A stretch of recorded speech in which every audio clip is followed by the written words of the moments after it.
RVS.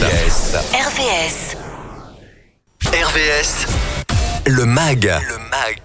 Depuis ses 11 ans, le jeune homme qui se trouve à mes côtés, à l'arrêt, vous allez comprendre pourquoi, n'a cessé de respirer, transpirer, vivre automobile et surtout course automobile, dans un livre qui résume le parcours, Ma vie à 100 à l'heure. Christian Cueil, bonjour. Bonjour Michel. Bonjour de nous faire la gentillesse. Alors je dis 11 ans, hop en voiture, on dit souvent en voiture Simone, mais je ne sais pas comment s'appelait votre grand-mère, parce que Suzanne. Voilà, parce qu'on aurait pu dire en voiture Suzanne, puisque tout démarre, votre aventure et votre passion de l'automobile démarre avec votre grand-mère. Oui, c'est vrai. Mais alors, l'anecdote, c'est que tous les dimanches, j'allais à la messe avec ma grand-mère à Moulineau. Et on avait à l'époque une Dauphine, après une Herbite, et j'avais le droit, c'est pour ça que je ne ratais jamais la messe. Au retour, c'est moi qui conduisais. Alors effectivement, avec la Dauphine, je voyais entre l'arceau du volant et le tableau de bord, mais on est toujours arrivé à bon port. C'était interdit, c'était dangereux, mais il y avait déjà la passion qui vous animait. Alors, on ne croisait pas grand monde. Je ne me rappelle plus, là, par contre. Alors, on se rappelle, en revanche, tous de nos premières vacances en tant qu'ado ou pré-ado.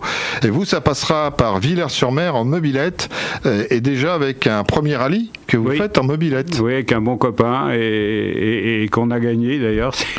Alors, Loeb avait fait la même chose. Bon, lui, il a une autre carrière que la mienne. Il ne faut pas confondre. Alors, une grand-mère, un copain, et une maman aussi, parce qu'il faut aussi parler de votre maman, avec une sacrée voiture. Ah oui, bon, mes parents avaient la passion des belles voitures. Ils pouvaient, donc c'est vrai que ma maman avait à une époque une Simca grand large qui était très belle. Après, elle a eu la Chambord, et puis comme elle a arrêté de conduire, je me suis retrouvé avec la Chambord, donc j'avais pas autre chose. J'ai décidé de faire mon premier rallye. J'ai embêté ma mère. J'avais 17 ans, donc je ne pouvais être que coéquipier.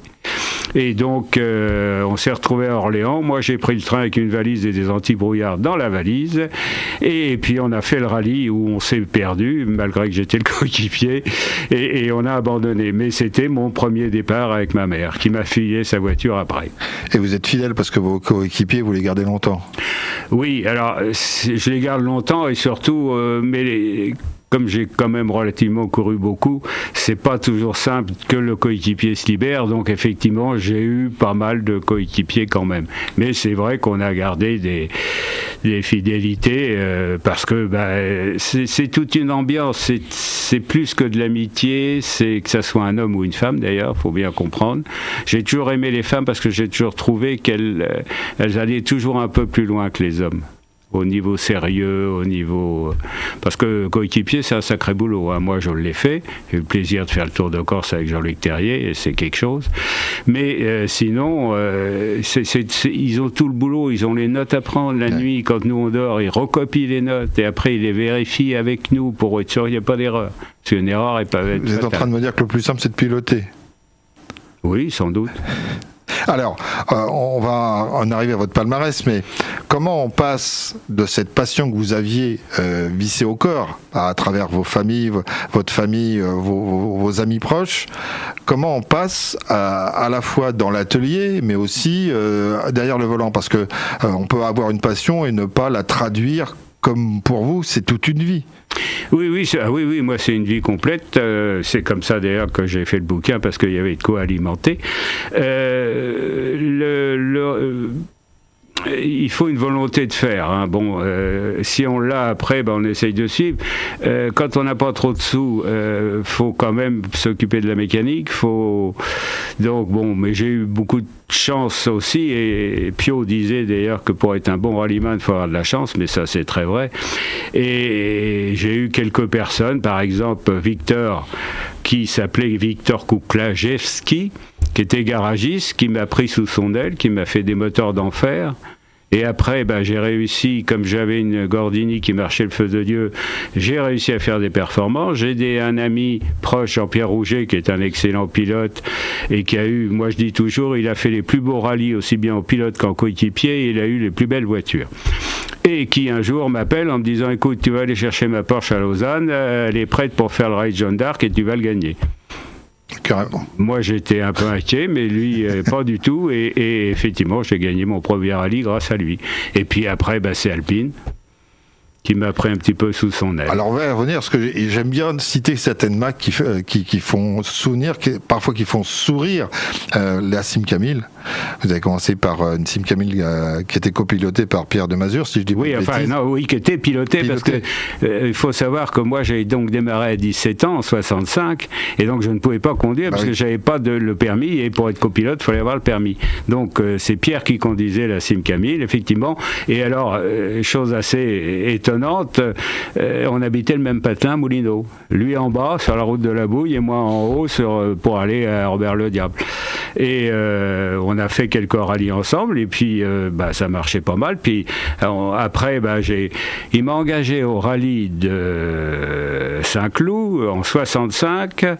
J'avais toujours pas mon permis. Le départ était à 21h, j'ai passé mon permis à 9h30. Bon, je l'ai eu très bien, et donc je suis devenu copilote en catastrophe en fin d'année. De Moulineau aux Essarts, il y a une volée d'oiseaux. Est-ce que c'est quelque chose qui vous a tenté aussi, le circuit des Essarts? Alors, allez voir, oui. Non, parce que vous avez parlé de Gordini, et il y avait toujours ces compétitions de renommée de Gordini. C'était magnifique à voir. Bon, moi, j'aime pas les accidents, donc forcément, c'est des mauvais souvenirs. Mais oui, moi, j'allais de chez moi à Moulineau, je traversais la forêt, j'ai jamais payé pour aller aux Essarts, et j'allais voir. Mais j'allais voir, c'est tout. J'ai un défaut, sans doute, dans ma carapace. J'aime pas le circuit. Je considère que c'est tourné en rond, ça m'agace. D'ailleurs, il y en a un autre qui était comme ça, c'est Jean-Luc Terrier. Sa conduite d'anticipation fait effectivement, quand on est sur des routes qu'on connaît ou qu'on ne connaît pas, c'est plus facile que de tourner en rond sur un circuit où on passe plusieurs fois au même endroit. Alors, vous avez roulé sur différents moteurs, différentes marques. Jean-Pierre Rouget vous prête sa nouvelle Porsche G4 avant son Alpine 1600, avec quelques bons résultats à la clé. Et là, en fait, c'est du copinage, de la fraternité, au contraire de l'inspiration de la part de vos collègues de dire vas-y. Jean-Pierre, c'était de l'amitié. Moi, c'est quelqu'un que j'adore, qui m'a beaucoup aidé. Il a vu quelqu'un qui... Si vous voulez, moi avec ma Gordini à l'époque, au rallye d'Anjou par exemple, il y a un certain nombre de spéciales, et 3 fois je suis devant lui avec la Porsche, qui était moins préparée que quand je l'ai eue, et derrière donc ma Gordini. Et il a trouvé qu'il fallait m'aider pour que je puisse me faire connaître. C'est pour ça qu'il m'a prêté sa voiture. Les compétitions se sont enchaînées, il y a eu un petit moment de mou, et c'est reparti dans les années 80. Alors, les mauvaises années, c'est une mauvaise adaptation au pont autobloquant sur les berlinettes. Jean-Luc avait eu le même d'ailleurs, c'est la seule chose qui peut me consoler, mais ce qui m'a fait quand même pulvériser un peu la voiture, et heureusement qu'Alpine, j'étais bien avec eux suite à 73 où Jacques Sénis m'a livré ma première groupe 4 ex-usine.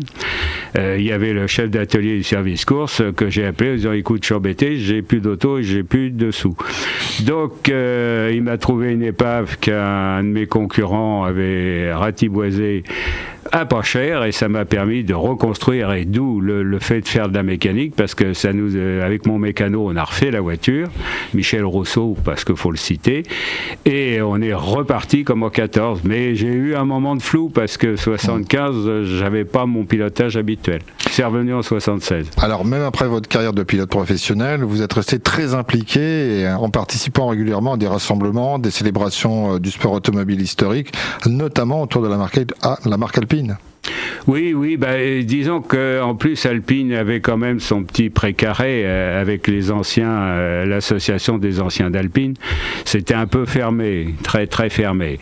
Mais j'ai les responsables comme l'ancien président qui m'ont un peu plus pris sous leur aile, et ils ont commencé à m'inviter, et effectivement j'ai fait quelques sorties sympas. Et vous présentez votre livre sur des différentes manifestations. Vous étiez à la rétromobile organisée par Ménil Mécanique. C'est des rencontres, il nous reste très peu de temps, mais c'est des rencontres qui vous apportent beaucoup.